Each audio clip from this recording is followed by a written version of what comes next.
Perhaps it was a result quite different from your expectations that Mr. David Faux should have returned from the West Indies only a few years after his arrival there, and have set up in his old business, like any plain man who has never travelled. But these cases do occur in life; since, as we know, men change their skies, and see new constellations without changing their souls, it will follow sometimes that they don't change their business under those novel circumstances. Certainly this result was contrary to David's own expectations. He had looked forward, you are aware, to a brilliant career among the blacks; but, either because they had already seen too many white men, or for some other reason, they did not at once recognize him as a superior order of human being. Besides, there were no princesses among them. Nobody in Jamaica was anxious to maintain David for the mere pleasure of his society; and those hidden merits of a man which are so well known to himself were as little recognized there as they notoriously are in the effete society of the Old World; so that in the dark hints that David threw out at the Oyster Club about that life of sultanic self–indulgence spent by him in the luxurious Indies, I really think he was doing himself a wrong. I believe he worked for his bread, and, in fact, took to cooking as, after all, the only department in which he could offer skilled labour. He had formed several ingenious plans by which he meant to circumvent people of large fortune and small faculty; but then he never met with exactly the right circumstances. David's devices for getting rich without work had apparently no direct relation with the world outside him, as his confectionery receipts had. It is possible to pass a great many bad half–pennies and bad half–crowns, but I believe there has no instance been known of passing a halfpenny or a half–crown as a sovereign. A sharper can drive a brisk trade in this world. It is undeniable that there may be a fine career for him, if he will dare consequences. But David was too timid to be a sharper, or venture in any way among the man–traps of the law. He dared rob nobody but his mother; and so he had to fall back on the genuine value there was in him, to be content to pass as a good halfpenny, or, to speak more accurately, as a good confectioner. For in spite of some additional reading and observation, there was nothing else he could make so much money by; nay, he found in himself even a capability of extending his skill in this direction, and embracing all forms of cookery; while, in other branches of human labour, he began to see that it was not possible for him to shine.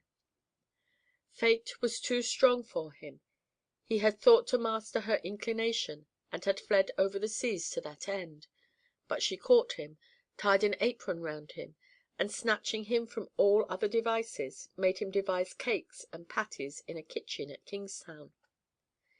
He was getting submissive to her, since she paid him with tolerable gains; but fevers and prickly heat, and other evils incidental to cooks in ardent climates, made him long for his native land. So he took ship once more, carrying his 6 years' savings, and seeing distinctly, this time, what were Fate's intentions as to his career. If you question me closely as to whether all the money with which he set up at Grimworth consisted of pure and simple earnings, I am obliged to confess that he got a sum or two for charitably abstaining from mentioning some other people's misdemeanours. Altogether, since no prospects were attached to his family name, and since a new christening seemed a suitable commencement of a new life, Mr. David Faux thought it as well to call himself Mr. Edward Freely. But lo! now, in opposition to all calculable probability, some benefit appeared to be attached to the name of David Faux. Should he neglect it, as beneath the attention of a prosperous tradesman? It might bring him into contact with his family again, and he felt no yearnings in that direction. Moreover, he had small belief that the something to his advantage could be anything considerable. On the other hand, even a small gain is pleasant, and the promise of it in this instance was so surprising that David felt his curiosity awakened. The scale dipped at last on the side of writing to the lawyer, and, to be brief, the correspondence ended in an appointment for a meeting between David and his eldest brother at Mr. Strutt's, the vague something having been defined as a legacy from his father of £82 3s. David, you know, had expected to be disinherited, and so he would have been, if he had not, like some other indifferent sons, come of excellent parents, whose conscience made them scrupulous where much more highly instructed people often feel themselves warranted in following the bent of their indignation. Good Mrs. Faux could never forget that she had brought this ill-conditioned son into the world, when he was in that entirely helpless state which excluded the smallest choice on his part; and, somehow or other, she felt that his going wrong would be his father's and mother's fault, if they failed in one tittle of their parental duty. Her notion of parental duty was not of a high and subtle kind, but it included giving him his due share of the family property; and when a man had got a little honest money of his own, was he so likely to steal? To cut the delinquent son off with a shilling was like delivering him over to his evil propensities. No, let the sum of 20 guineas which he had stolen be deducted from his share, and then let the sum of 3 guineas be put back from it, seeing that his mother had always considered 3 of the 20 guineas as his; and, though he had run away, and was, perhaps, gone across the sea, let the money be left to him all the same, and be kept in reserve for his possible return. Mr. Faux agreed to his wife's views, and made a codicil to his will accordingly, in time to die with a clear conscience. But for some time his family thought it likely that David would never reappear, and the eldest son, who had the charge of Jacob on his hands, often thought it a little hard that David might perhaps be dead, and yet, for want of certitude on that point, his legacy could not fall to his legal heir. But in this state of things the opposite certitude, namely, that David was still alive and in England, seemed to be brought by the testimony of a neighbour, who, having been on a journey to Cattleton, was pretty sure he had seen David in a gig, with a stout man driving by his side. He could swear it was David, though he could give no account why, for he had no marks on him, but no more than a white dog, and that didn't hinder folks from knowing a white dog. It was this incident which had led to the advertisement. The legacy was paid, of course, after a few preliminary disclosures as to Mr. David's actual position. He begged to send his love to his mother, and to say that he hoped to pay her a dutiful visit by and by; but at present his business and near prospect of marriage made it difficult for him to leave home. His brother replied with much frankness: "My mother may do as she likes about having you to see her, but for my part I don't want to catch sight of you on the premises again. When folks have taken a new name, they'd better keep to their new quinetance." David pocketed the insult along with the £82 3, and travelled home again in some triumph at the ease of a transaction which had enriched him to this extent. He had no intention of offending his brother by further claims on his fraternal recognition, and relapsed with full contentment into the character of Mr. Edward Freely, the orphan, scion of a great but reduced family, with an eccentric uncle in the West Indies. I have already hinted that he had some acquaintance with imaginative literature, and being of a practical turn, he had, you perceive, applied even this form of knowledge to practical purposes. It was little more than a week after the return from his fruitful journey, that the day of his marriage with Penny having been fixed, it was agreed that Mrs. Palfrey should overcome her reluctance to move from home, and that she and her husband should bring their 2 daughters to inspect little Penny's future abode, and decide on the new arrangements to be made for the reception of the bride. Mr. Freely meant her to have a house so pretty and comfortable that she need not envy even a wool-factor's wife. Of course, the upper room over the shop was to be the best sitting-room, but also the parlour behind the shop was to be made a suitable bower for the lovely Penny, who would naturally wish to be near her husband, though Mr. Freely declared his resolution never to allow his wife to wait in the shop. The decisions about the parlour furniture were left till last, because the party was to take tea there, and, about 5 o'clock, they were all seated there with the best muffins and buttered buns before them, little Penny blushing and smiling, with her crop in the best order, and a blue frock showing her little white shoulders, while her opinion was being always asked and never given. She secretly wished to have a particular sort of chimney ornaments, but she could not have brought herself to mention it. Seated by the side of her yellow and rather withered lover, who, though he had not reached his 30th year, had already crow's feet about his eyes, she was quite tremulous at the greatness of her lot in being married to a man who had travelled so much, and before her sister Letty. The handsome Letitia looked rather proud and contemptuous, thought her nature brother-in-law an odious person, and was vexed with her father and mother for letting Penny marry him. Dear little Penny! She certainly did look like a fresh white-heart cherry going to be bitten off the stem by that lipless mouth. Would no deliverer come to make a slip between that cherry and that mouth without a lip? "Quite a family likeness between the Admiral and you, Mr. Freely," observed Mrs. Palfrey, who was looking at the family portrait for the first time. "It's wonderful, and only a grand-uncle. Do you feature the rest of your family as you know of?" "I can't say," said Mr. Freely, with a sigh.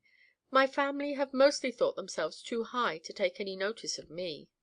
At this moment an extraordinary disturbance was heard in the shop, as of a heavy animal stamping about and making angry noises, and then of a glass vessel falling in shivers, while the voice of the apprentice was heard calling "Master!" in great alarm.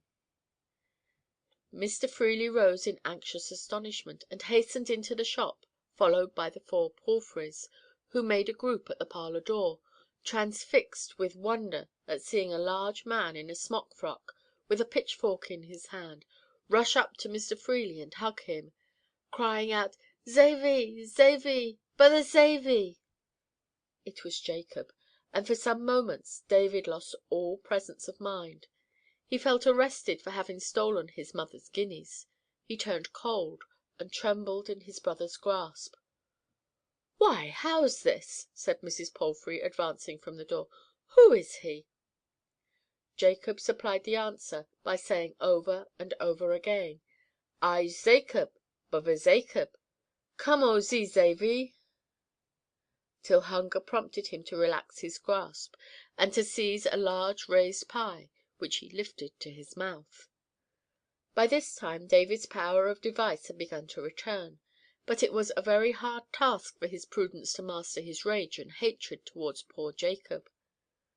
"I don't know who he is. He must be drunk," he said in a low tone to Mr. Palfrey; "but he's dangerous with that pitchfork. He'll never let go." Then, checking himself on the point of betraying too great an intimacy with Jacob's habits, he added, "You watch him, while I run for the constable." And he hurried out of the shop. "Why, where do you come from, my man?" said Mr. Palfrey, speaking to Jacob in a conciliatory tone.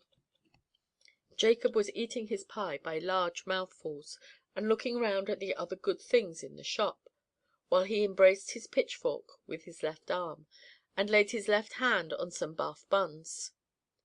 He was in the rare position of a person who recovers a long–absent friend, and finds him richer than ever in the characteristics that won his heart. "I's Zacob, brother Zacob. Tome. I love Zavy, brother Davy," he said, as soon as Mr. Palfrey had drawn his attention. "Zavy came back from Zindies, got mother's zinners. Where's Zavy?" he added, looking round, and then turning to the others with a questioning air, puzzled by David's disappearance. "It's very odd," observed Mr. Palfrey to his wife and daughters. "He seemed to say Freely's his brother come back from the Indies." "What a pleasant relation for us," said Letitia sarcastically. "I think he's a good deal like Mr. Freely. He's got just the same sort of nose, and his eyes are the same colour." Poor Penny was ready to cry. But now Mr. Freely re–entered the shop without the constable. During his walk of a few yards he had had time and calmness enough to widen his view of consequences.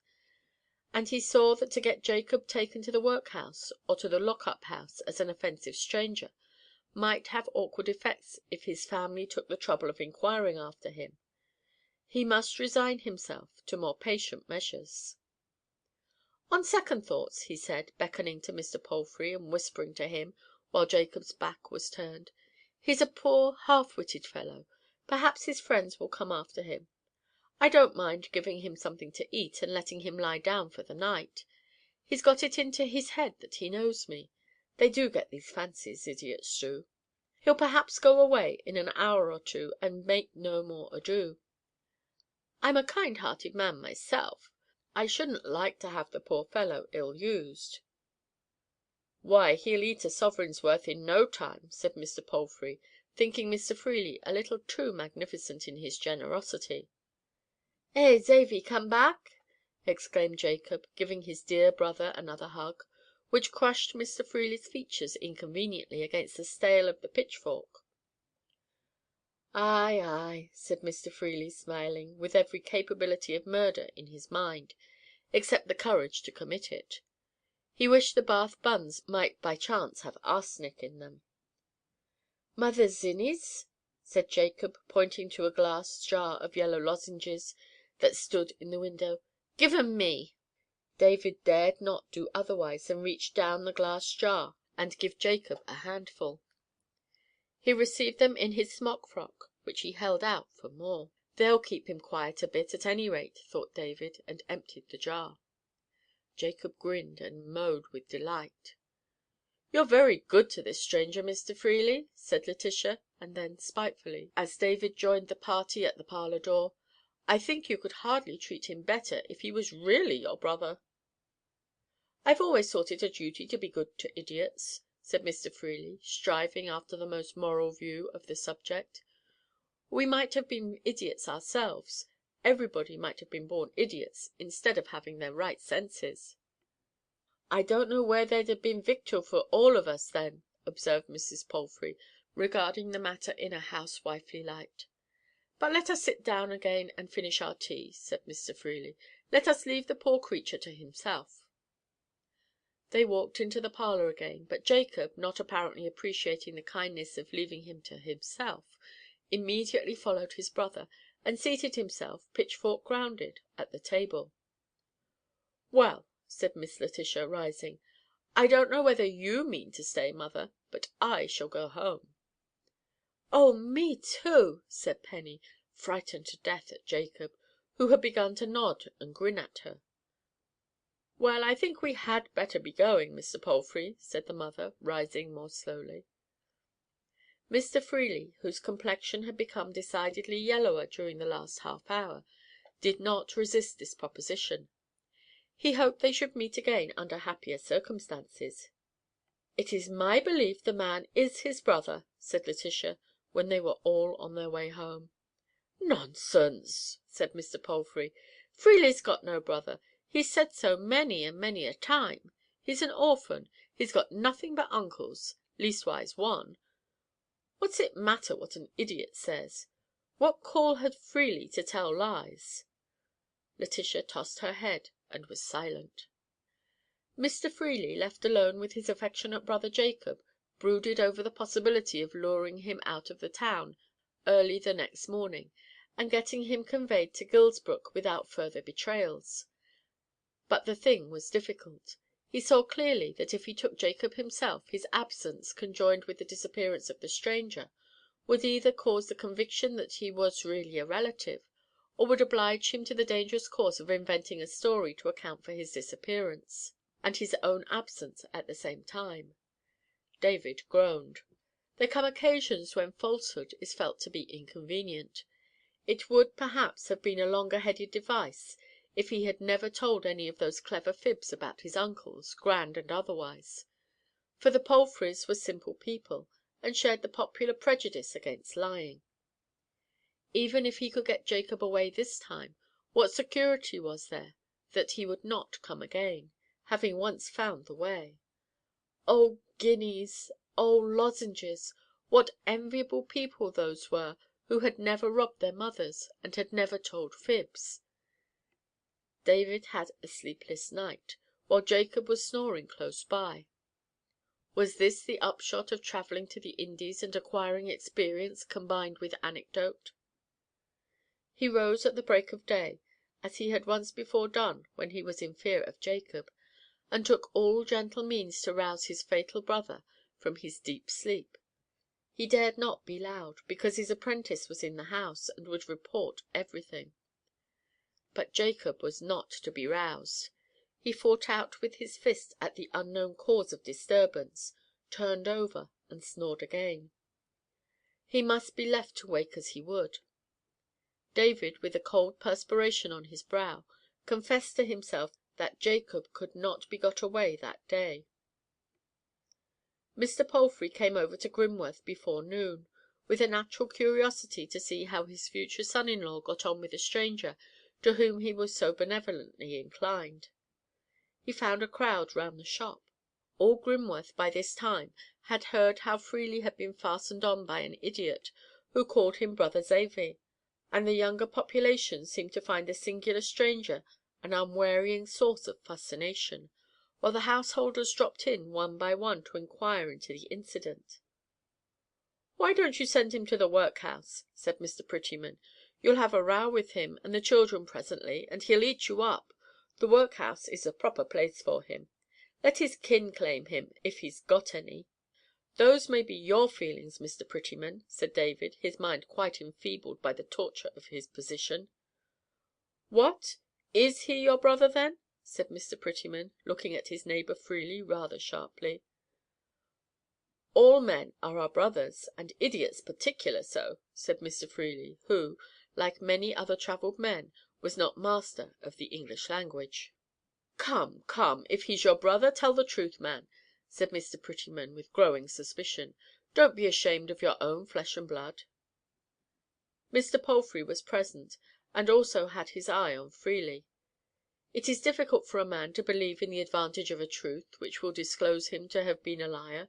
In this critical moment David shrank from his immediate disgrace in the eyes of his future father-in-law. "Mr. Prettyman," he said, "I take your observations as an insult. I've no reason to be otherwise than proud of my own flesh and blood. If this poor man was my brother, more than all men are, I should say so." A tall figure darkened the door, and David, lifting his eyes in that direction, saw his eldest brother Jonathan on the door–sill.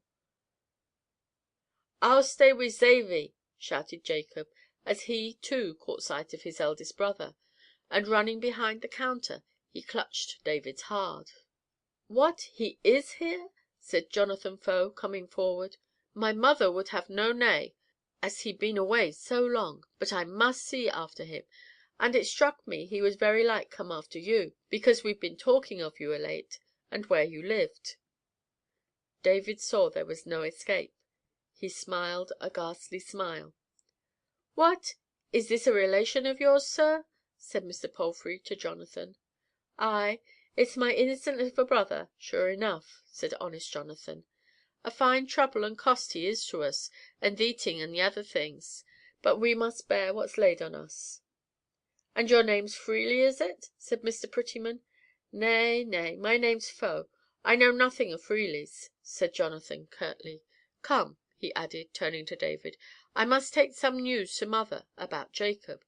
Shall I take him with me, or will you undertake to send him back?" "Take him, if you can make him loose his hold of me," said David feebly. "Is this gentleman here in the confectionery line your brother, then, sir?" said Mr. Prettyman, feeling that it was an occasion on which formal language must be used. "I don't want to own him," said Jonathan, unable to resist a movement of indignation that had never been allowed to satisfy itself. "He ran away from home, with good reasons in his pocket, years ago. He didn't want to be owned again, I reckon." Mr. Palfrey left the shop. He felt his own pride too severely wounded by the sense that he had let himself be fooled, to feel curiosity for further details.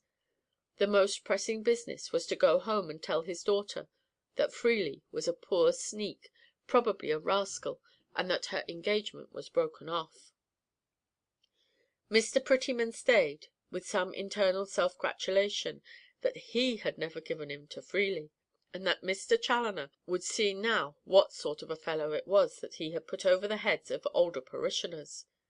He considered it due from him, Mr. Prettyman, that, for the interests of the parish, he should know all that was to be known about this interloper. Grimworth would have people coming from Botany Bay to settle in it, if things went on in this way. It soon appeared that Jacob could not be made to quit his dear brother David except by force. He understood, with a clearness equal to that of the most intelligent mind, that Jonathan would take him back to skimmed milk, apple dumpling, broad beans, and pork. He had found a paradise in his brother's shop. It was a difficult matter to use force with Jacob, for he wore heavy nailed boots, and if his pitchfork had been mastered, he would have resorted without hesitation to kicks. Nothing short of using guile to bind him hand and foot would have made all parties safe.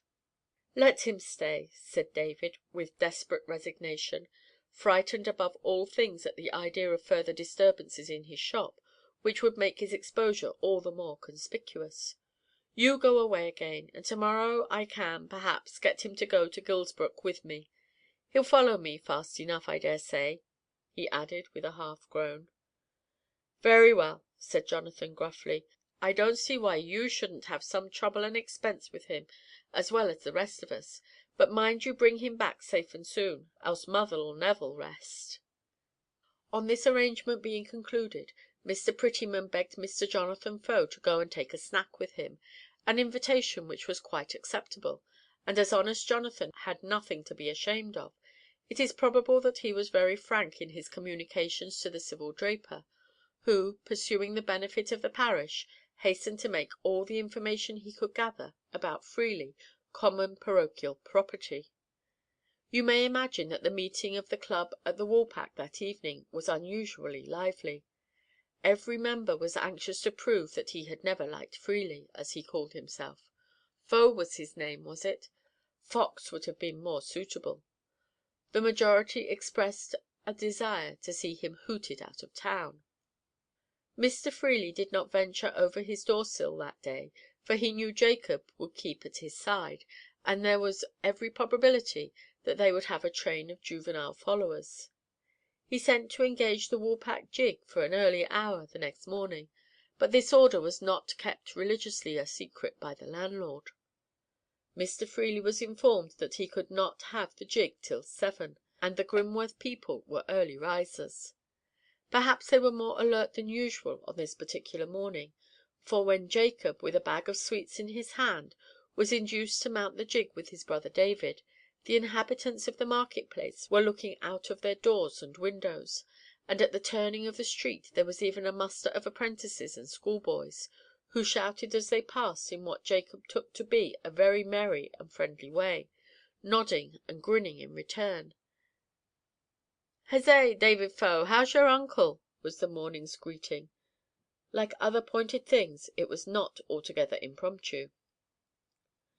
Even this public derision was not so crushing to David as the horrible thought that though he might succeed now in getting Jacob home again, there would never be any security against his coming back, like a wasp to the honey–pot. As long as David lived in Grimworth, Jacob's return would be hanging over him.